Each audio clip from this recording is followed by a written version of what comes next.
Alors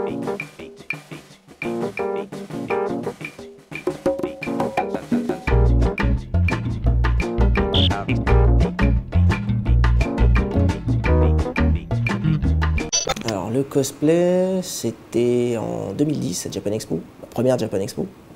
Donc moi j'étais plus côté univers comics, parce que je suis plus dans le côté américain, science-fiction et compagnie. Côté japonais j'aime beaucoup, mais c'est plus le côté traditionnel. Donc ça va être les samouraïs, l'histoire du pays et les coutumes. Mais du coup moi j'étais plus du côté Comic Con et sur le pôle Star Wars, donc la 501e Légion française et Rebelle Légion, où j'ai pas mal discuté avec eux, j'ai dû rester un bon 4 heures à discuter et au final c'est venu comme ça, je suis inscrit dans leur association, parce qu'en fait ils sont chapeautés par Lucasfilm, c'est des assos officiels. Donc dès qu'il y a un événement Star Wars qui est dépêché en France, ils sont sur le coup.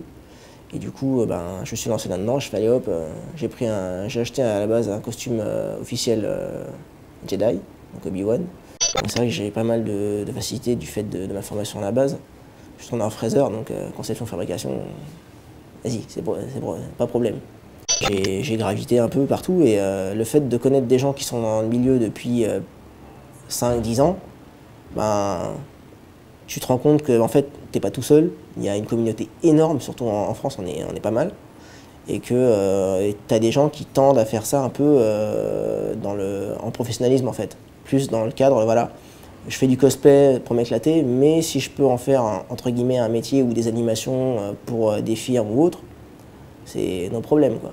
C'est purement du théâtre en fait, parce que déjà c'est la base, c'est quand tu choisis un personnage, c'est un personnage qui te plaît, que tu connais un minimum, et quand tu tends à faire un costume, tu te renseignes un peu plus dessus pour connaître les mimiques, les gestes, les différentes phases qu'il peut avoir, s'il y a des doubles personnalités ou choses comme ça.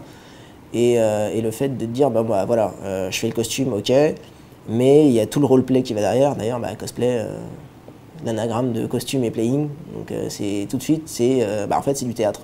Le caractère revendicateur, ouais, je pense que de toute façon, les personnages qui sont choisis en général, surtout pour moi, par rapport à ce qui se fait dans le cosplay, on va dire, classique, moi c'est que les personnages qui sont à l'ouest.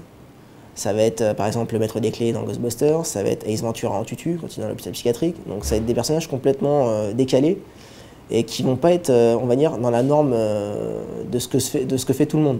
Déjà parce que j'aime pas faire comme tout le monde, et que je suis un petit peu attaqué là-haut.